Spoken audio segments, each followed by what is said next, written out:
सरकार अक्सर कहती है कि किसान की कमाई बढ़ानी है। इसके लिए हर साल नई नई योजनाएं भी लाई जाती हैं। कोई योजना बीज के लिए होती है, कोई सिंचाई के लिए और कोई नई तकनीकी से खेती करने के लिए। लेकिन जब किसी ऐसी ही योजना में एक केंद्रीय मंत्री का नाम सामने आ जाए तो मामला सिर्फ खेती का नहीं रह जाता, बल्कि चर्चा इस बात की होने लगती है कि क्या सरकारी योजनाओं का फायदा सभी लोगों को बराबरी से मिल रहा है।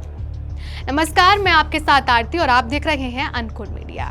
जनसत्ता रिपोर्ट्स के अनुसार केंद्र सरकार में कृषि एवं किसान कल्याण राज्य मंत्री भागीरथ चौधरी को खीरे की खेती के लिए करीब 99 लाख रुपए की सरकारी सब्सिडी मिली है।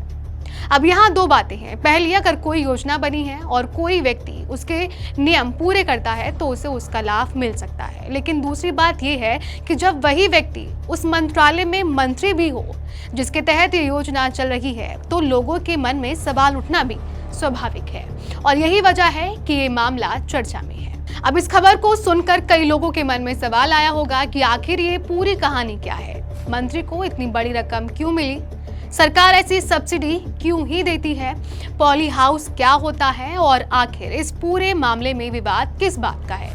तो आज इस वीडियो में हम यही जानेंगे। पहले जानेंगे कि ये योजना क्या है और सरकार इसमें इतना पैसा क्यों देती है, और फिर समझेंगे कि मंत्री के प्रोजेक्ट में क्या हुआ।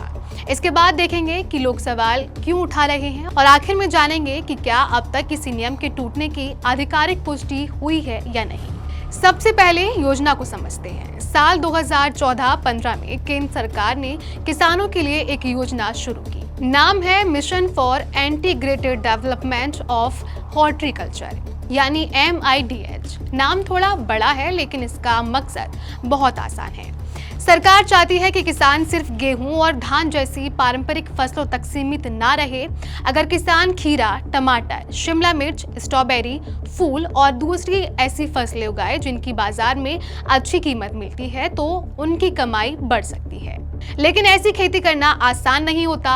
अगर खुले खेत में खीरे की खेती कर रहे हैं और अचानक तेज बारिश हो जाए तो नुकसान हो सकता है। बहुत ज्यादा गर्मी पड़ जाए तब भी दिक्कत, ओले गिर जाएं तब भी फसल खराब हो सकती है। यानी किसान पूरी तरह मौसम के भरोसे रहता है। अब आते हैं उस हिस्से पर जिसकी वजह से ये पूरा मामला चर्चा में आया। जनसत्ता रिपोर्ट्स के मुताबिक राजस्थान के डिडवाना कुचामन जिले के पीहा गांव में खीरे की पॉली हाउस खेती का एक बड़ा प्रोजेक्ट लगाया गया। इस प्रोजेक्ट का क्षेत्रफल करीब 16,592 वर्ग मीटर बताया गया है। अगर आसान भाषा में समझे तो ये करीब 4 एकड़ से भी ज्यादा जमीन पर बना पॉली हाउस है। यानी ये कोई छोटा प्रोजेक्ट नहीं था, बल्कि बड़े स्तर पर एक तैयारी की गई आधुनिक खेती की परियोजना थी। रिपोर्ट्स के मुताबिक इस पूरे प्रोजेक्ट की लागत करीब 1 करोड़ 99 लाख रुपए थी, यानी लगभग 2 करोड़ रुपए का निवेश।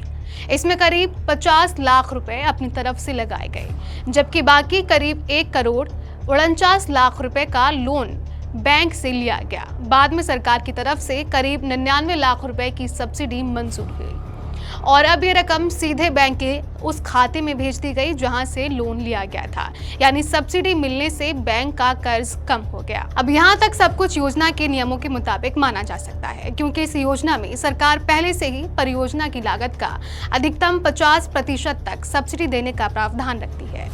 इसलिए सिर्फ बड़ी रकम होने से ये नहीं कहा जा सकता कि नियम टूट गए।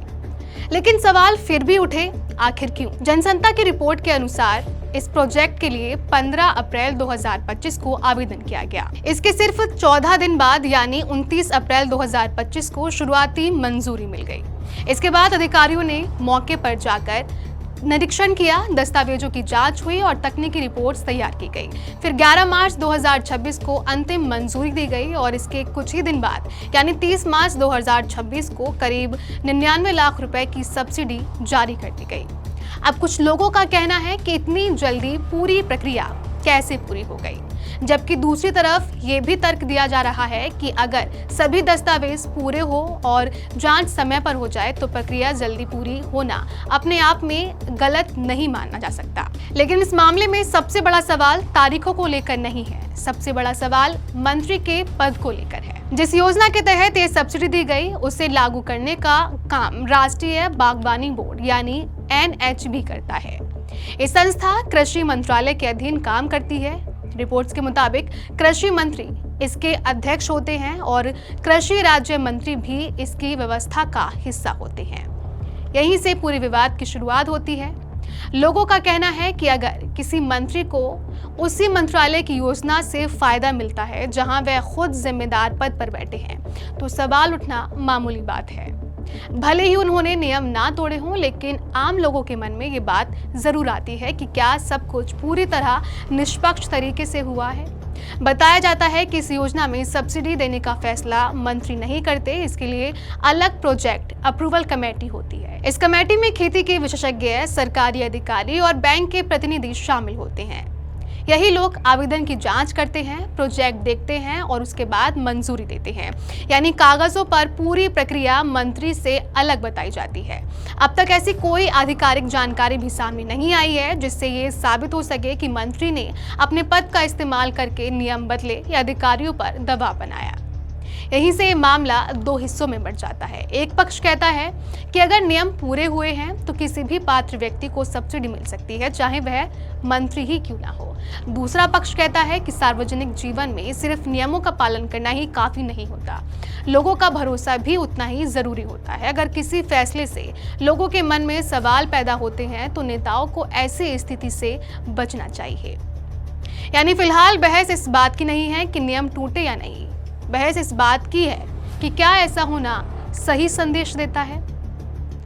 लेकिन कहानी सिर्फ यहीं तक सीमित नहीं है। इस रिपोर्ट्स में एक और नाम का भी जिक्र किया गया है। दावा किया गया है कि वरिष्ठ आईएएस अधिकारी नरेश पाल गंगवाल के परिवार को भी इस तरह की बागवानी परियोजनाओं के लिए 1 करोड़ रुपए से ज्यादा की सब्सिडी मिली है।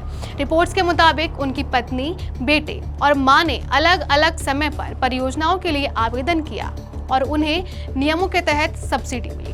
हालांकि इस मामले में अधिकारी की तरफ से सफाई दी गई कि उनके परिवार के सदस्य अलग अलग आर्थिक पहचान रखते हैं, उन्होंने अपने अपने नाम से आवेदन किया था और सभी जरूरी नियमों का पालन किया गया था। यानी यहाँ भी अब तक किसी नियम के टूटने की आधिकारिक पुष्टि नहीं हुई है। इन दोनों मामलों के सामने आने के बाद लोगों के मन में एक बड़ा सवाल उठने लगा, आखिर सरकारी योजनाएं बनाई किसके लिए जाती हैं? जवाब सीधा है, उन किसानों के लिए जो नई तकनीक से खेती करना चाहते हैं लेकिन पैसों की कमी की वजह से ऐसा नहीं कर पाते हैं। सरकार का मकसद यही होता है कि किसान नई खेती अपनाए, ज्यादा उत्पादन करे और उनकी आमदनी बढ़े। लेकिन जब ऐसी योजनाओं के लाभार्थी की सूची में मंत्री या बड़े अधिकारियों के परिवार के नाम दिखाई देते हैं तो आम लोगों के मन में ये सवाल उठना स्वाभाविक है कि क्या हर किसान को भी इतनी ही आसानी से मौका मिलता है।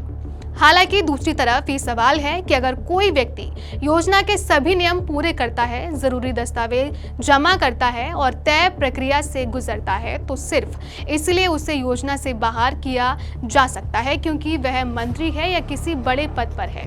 यानी समर्थकों का कहना है कि कानून सभी के लिए बराबर होना चाहिए। अगर एक आम किसान पात्र है तो उसे सब्सिडी मिलना चाहिए और अगर कोई मंत्री भी उन्हीं नियमों के तहत पात्र है तो उसे भी सिर्फ उसके पद की वजह से नहीं रोका जा सकता। फिलहाल जानकारी के मुताबिक इस मामले में किसी जांच एजेंसी या सरकार की ओर से ये नहीं कहा गया कि नियमों का उल्लंघन हुआ या सब्सिडी गलत तरीके से दी गई। यानी अभी तक ऐसी कोई आधिकारिक पुष्टि नहीं हुई है कि इस मामले में कोई गड़बड़ी हुई हो। इस पूरे मामले से एक बात साफ होती है कि बहस सिर्फ 99 लाख रुपए की नहीं, बहस उस भरोसे की है जो जनता सरकारी योजनाओं पर करती है। अगर लोगों को ये भरोसा रहेगा कि नियम सभी के लिए एक जैसे हैं और किसी को विशेष फायदा नहीं मिलता, तभी ऐसी योजनाओं पर विश्वास बना रहेगा।